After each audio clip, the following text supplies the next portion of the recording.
mas o importante é a gente saber, assim, ó, da fonte, do profissional. Doutora, agora nós estamos aí na época de início de aulas. E eu, como educadora, também quero saber, existe algum tipo de atividades específicas para aquele aluno que tem TDAH? Como é que a gente vai lidar com essa criança? Eu acredito que não tem, assim, atividades específicas, mas existe atitudes que irão facilitar bastante o comportamento da criança em sala de aula, a sua melhor acomodação e também o seu aprendizado. Uma das coisas que o professor vai ter que superar essa questão é de entender, né, primeira coisa, o que é hiperatividade. O professor tem que estar bem consciente disso, buscando conhecimentos, porque quando ele percebe o meu aluno que não para quieto em nenhum momento, atrapalha os outros amigos, isso vai mexer comigo. Certo. Correto? Eu sou professora, vai mexer comigo, vai dificultar o meu trabalho. Em função disso, se eu entendo que a criança ela faz isso porque ela não tem o próprio controle, eu começo a olhar aquela criança de outra forma, né? Não é que ela não queira, ela tem uma dificuldade. E aí eu vou começando a tentar driblar essas dificuldades. Então, o hiperativo, ele precisa de muita atenção. Por esse movimento dele, as pessoas não dão atenção, não estão próximas. Então, uma das coisas que o professor tem que fazer é trazer essa criança para si, para perto de si, para dar mais atenção. Que ele é até mais carente emocionalmente, sim, exatamente. Ele tem uma, se você for comparar com as outras crianças que têm um desenvolvimento pedagógico normal, ele tem uma baixa autoestima, porque ele se olha, ele é uma criança que tem inteligência na média, ou superior à média. Até porque muitas vezes acho que ele quer se achegar, né, e a professora já...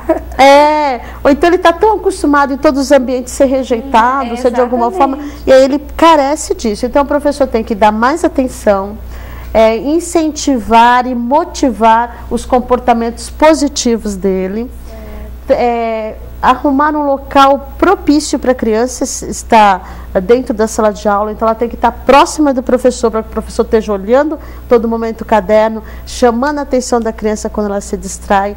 Não pode deixar a criança no meio, a sua carteira, no meio de todos os outros colegas. Que eu perguntar, até o ambiente físico. Exatamente. Nós gostamos muito de enfeitar a sala de aula. Muito estímulo, né? E você está tocando num assunto. Esses estímulos excessivos também atrapalham, por isso você tem que colocar ele num lugar que ele não tem estímulo. Não pode ser perto da porta, porque todo mundo passa, não pode ser perto da janela, porque o passarinho canta e ele vai olhar. Passou uma borboleta, ele vai olhar. Ter o cuidado de não... ele é lento na escrita, em função porque se distrai a todo momento, então ele vai realmente perder a lição, né? Não vai acompanhar a escrita, arrumar um coleguinha, né? Vincular com ele um colega que tenha atenção e que tenha os cadernos em ordem e fazer com que eles troquem, exatamente, troquem informações e dar se possível, né, a gente sabe que o trabalho é 30 crianças, o professor, no mínimo, né? Lotadas, 30 crianças, 35 crianças. Exatamente. E o professor preparando todo esse material, muitas vezes na sua própria casa, um horário fora do horário de trabalho, mas, se possível, os materiais as lições sejam dadas por escrito. Pouco lousa, né? Pouco na lousa, porque ele não vai conseguir acompanhar, ou pelo menos para ele. Atividades mais xerocadas. Isso, mais xerocadas, dessa forma. Alguns professores usam umas técnicas que a gente usa para criança que tem paralisia cerebral, mas que tem um bom cognitivo, que é de um outro aluno fazer com cópia, né? Então, assim, mas aí o professor vai ter que ver o contexto, né? Porque se ele fizer isso diretamente, sempre, ele pode fazer com que a criança se acostume a isso. Então, ele vai ter que estudar.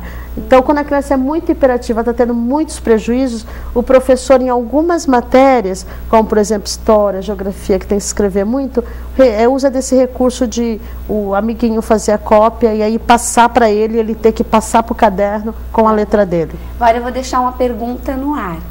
O hiperativo, ele pode, de repente, ser o ajudante do dia?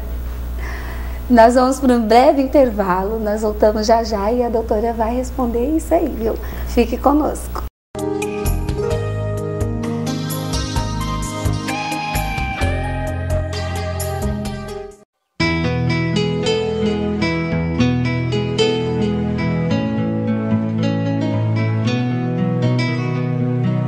cada riso e dor, de cada espinho e flor, construo a casa do meu Senhor. Com que o mundo abandonou, de cada pedra do chão, construo o templo do coração. Cada dia que vem, cada dia que vai, ergo em minha casa de meu Pai.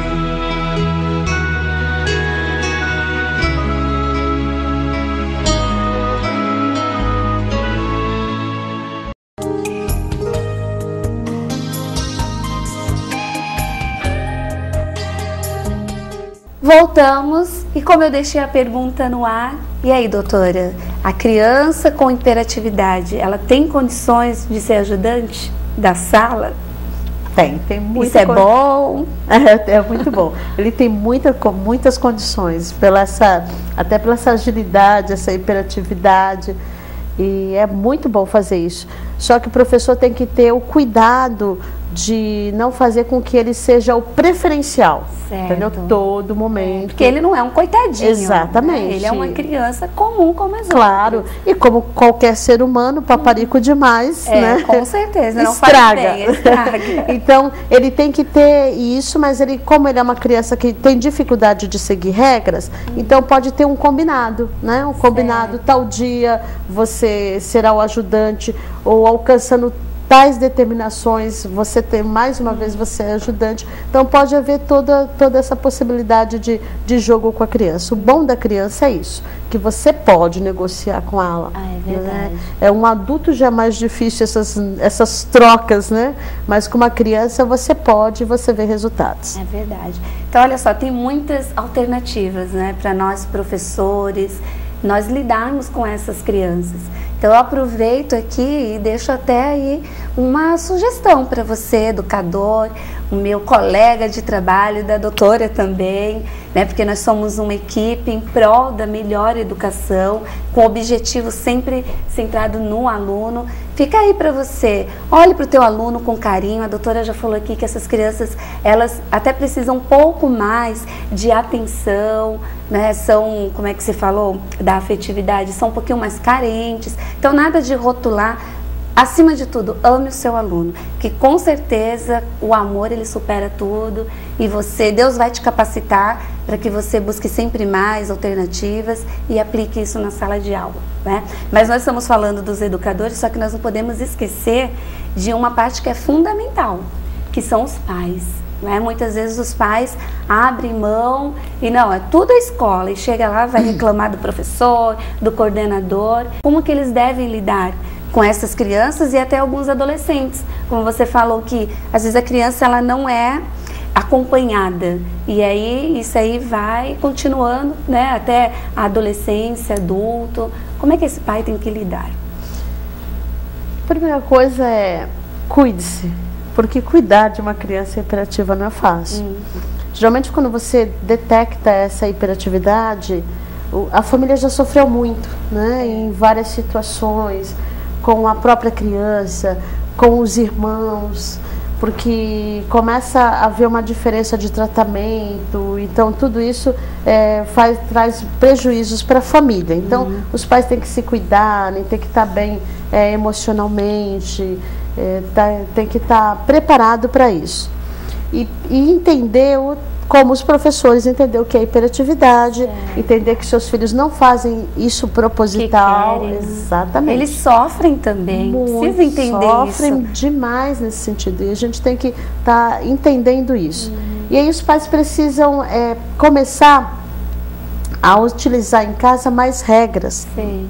Então, por isso que o hiperativo confunde com a criança sem limites, porque a criança sem limites vai lá por fim. O hiperativo, ele consegue ter limites, mas ele tem a dificuldade. Então, os pais precisam ter em casa regras.